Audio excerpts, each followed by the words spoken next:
Railway को सुचारू रूप से चलाने के लिए फील्ड में एक बहुत मजबूत कैडर है, करीब 80,000 के आसपास सुपरवाइजर्स, जूनियर इंजीनियर, सीटीआईज, एक ऐसा पूरा बड़ा कैडर है जो कि हमारी रीढ़ की हड्डी है। हमारे लिए सबसे मजबूत जो ग्रास रूट्स पे काम करने वाले टेक्निकल, नॉन टेक्निकल, हर एक तरह की जो बड़ी फंक्शनैलिटीज़ हैं उन सबको करने वाले ये कैडर है।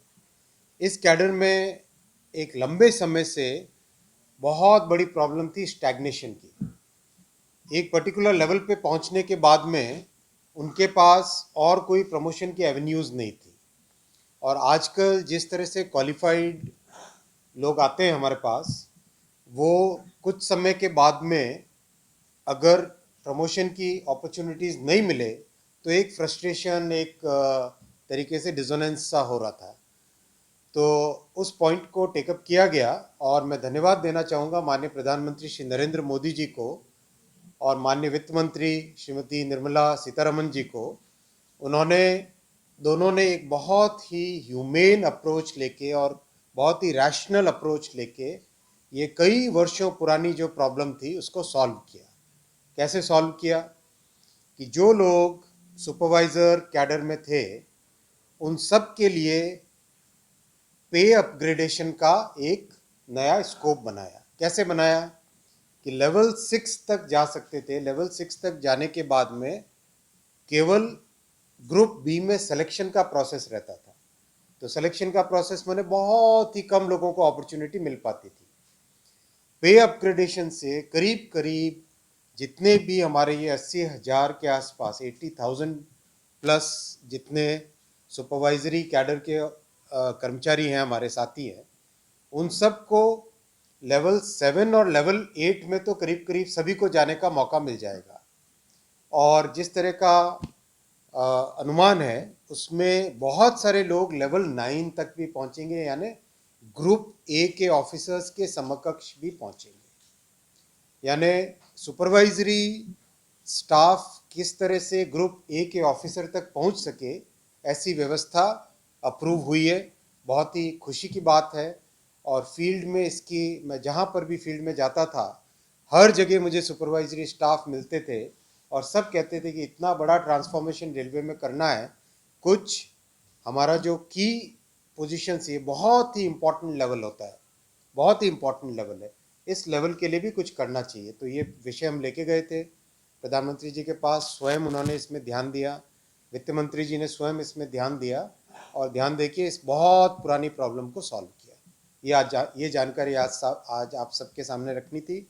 और फील्ड के ऑफिसर्स, सारे जनरल मैनेजर्स, डीआरएम्स आज उपस्थित है इसमें कॉल में।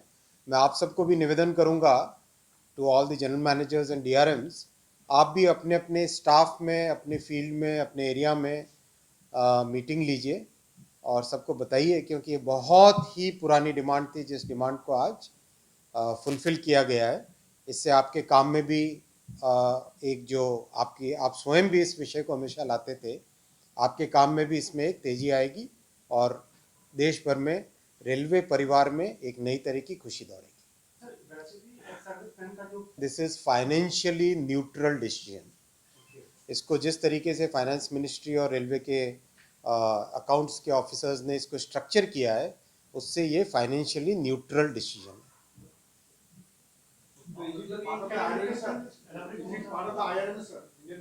ना ना, आईआरएमएस का इसके साथ कोई संबंध नहीं है। आईआरएमएस का कोई संबंध नहीं,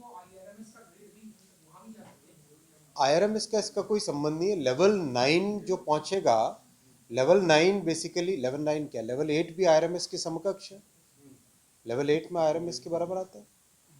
नहीं, 9 से, 9 से। तो लेवल 9 में जो लोग पहुंचेंगे they will be equivalent to IRMS, no not IRMS.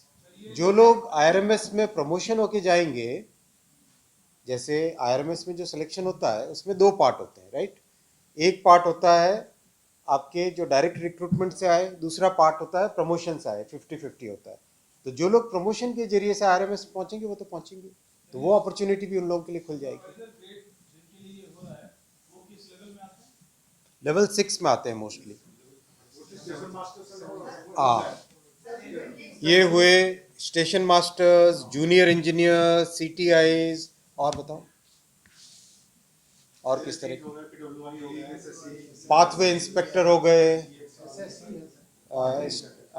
Section SSC, senior section engineer, आज से, इसीलिए आप लोगों को आज बुलाया।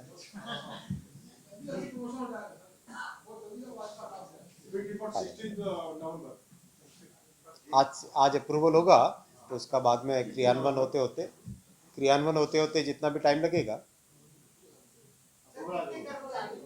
80,000 ज़्यादा नहीं, ज़्यादा टाइम नहीं लगता। आपको पता है रेलवे में कितना फास्ट होता है काम।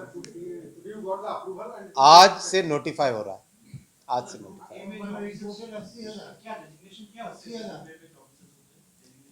डेजिग्नेशन किस तरह के होते हैं बताएं जरा। ग्रुप ए के ऑफिसर्स के डेजिग्नेशन डिप्टी से नीचे है, असिस्टेंट इंजीनियर हो गए, और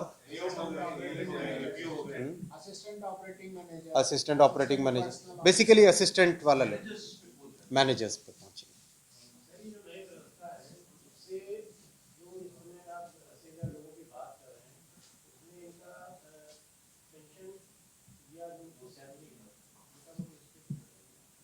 आएगा ना, उसमें बहुत सिग्निफिकेंट इम्प्रूवमेंट आएगा।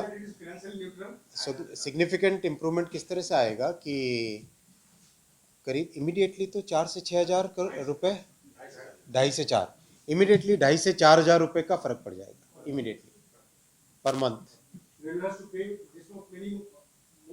हजार मिलेगा ना, सैलरी ज़्यादा मिलेगी।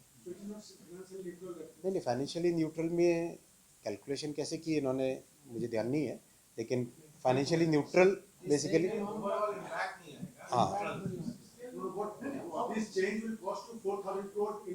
4,000 करोड़ नहीं भाई, आप करोड़ों में सोचते हैं। एक व्यक्ति को 2.5 से 4,000 रुपए एक्स्ट्रा पर मंथ मिलेगी। इसका कैलकुलेशन कैसे किया उसको छोड़ो ना, फाइनेंशियली न्यूट्रल है।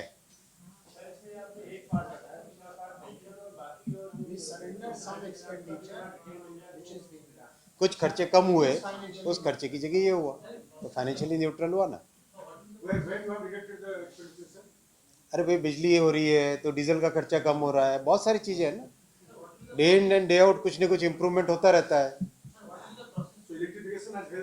ओ भाई रुको, पीएचडी नहीं करनी है, असली पॉइंट जो है प्रोसेस मैंने आज नोटिफिकेशन हुआ, उसके तुरंत बाद में फील्ड में जितने भी इस कैटेगरी में हमारे कर्मचारी हैं वो सारे के सारे उनकी आइडेंटिफाइड है ऑलरेडी, तो उन सब के लिए ऑर्डर्स निकलने चालू हो जाएंगे और इम्प्लीमेंट नहीं, एरियर्स नहीं, अब से चालू प्रोस्पेक्टिव है। तो यहाँ से नोटिफिकेशन होके आज जा रहा है।